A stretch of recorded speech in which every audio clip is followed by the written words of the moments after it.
Minuit 35, le réveil pour lui. Et il est là pour les infos avec la revue de presse. Sacerdoce. Ben oui, bonjour Renaud. Bonjour Angèle. Ça va bien? Ça va, super. On commence avec les candidats non retenus sur la liste électorale provisoire pour les législatives du 6 mars prochain. Eh bien, la période de réclamation est ouverte. Oui, le Conseil constitutionnel a ouvert la période de réception des recours des candidats dont les dossiers ont été rejetés par la Commission électorale indépendante à l'occasion de la publication de la liste électorale provisoire pour le scrutin législatif. Et cette période s'étend du 1er au 8 février 2021. Et au terme de celle-ci, l'institution juridique donnera son verdict pour toutes les réclamations qui lui auront été adressées. Et on reste sur le même sujet. La bataille pour le contrôle de la capitale économique de la Côte d'Ivoire sera serrée au niveau des élections législatives. Oui, tout à fait. Et Fraternité Matin s'interroge à ce sujet en barrant à sa une élection législative entre le RHDP, le PDCI, EDS, FPI ou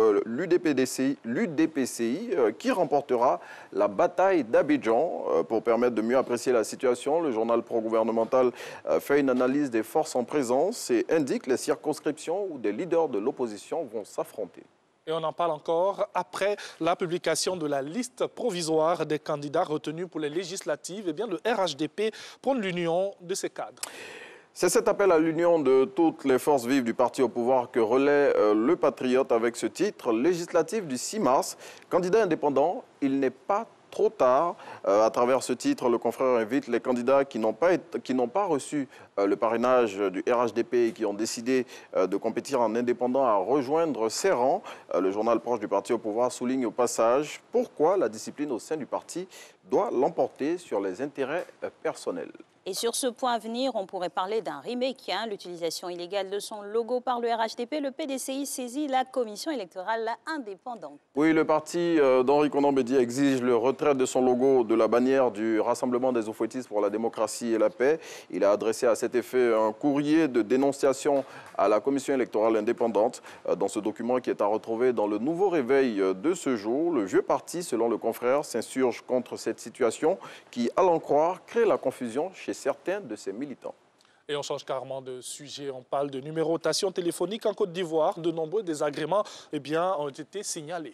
Oui, c'est ce que révèle l'intelligent d'Abidjan. Selon le confrère, de nombreux consommateurs et associations de consommateurs racontent les difficultés rencontrées après le passage de 8 à 10 chiffres de la numérotation téléphonique. Et à en croire l'intelligent d'Abidjan, devant cette situation, l'autorité de régulation des télécommunications en Côte d'Ivoire se veut rassurante tout en mettant tout en œuvre pour lever ces difficultés.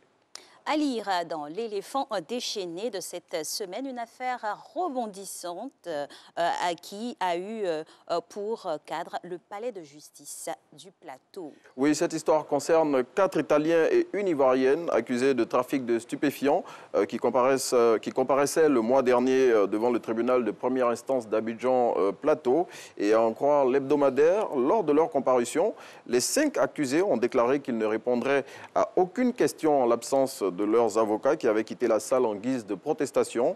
Cette situation, selon l'éléphant déchaîné, a paralysé le tribunal de première instance ce jour-là. Et on termine avec l'Inter qui nous emmène dans un voyage assez particulier à la découverte des mammifères semi-aquatiques. Oui, ces mammifères, ce sont les hippopotames qu'on retrouve dans les fleuves Nzi et Bandama et ceux dans la localité de Oundousi. Le confrère nous emmène sur les traces de ces animaux grâce à un reportage de Marcel Aka qu'il réédite dans son numéro de ce jour. Et à travers cette enquête, l'Ebony 2020 nous dit notamment que ces animaux protégés dont la population grossit très rapidement sont devenus une menace pour les populations de cette zone. Et on espère que les autorités pourront trouver des solutions pour protéger et ces espèces aussi qui sont en voie de disparition et les populations qui doivent vivre dans la quiétude. Merci. Oui, parce que ces animaux-là traumatisent les populations. Ah oui, à l'instar de l'éléphant Mohamed et son frère se baladent partout. Et on sent que Marcel Akael est bien inspiré. Oui. En tout cas, c'est l'un des reportages qui a valu dans la beuverie. Ebony 2020, qui a été réédité. Elle n'a pas le choix d'être inspirée. C'est toute la couleur de la voiture. Enfin, bref, on poursuit. Bon, là, on parle d'autre chose. Moi, je parlais de son reportage. Sinon, elle peut passer l'inspiration à d'autres personnes. Bon, voilà pourquoi pas, c'est ouvert. Il y aura Ebony 2021. Oui, bien évidemment.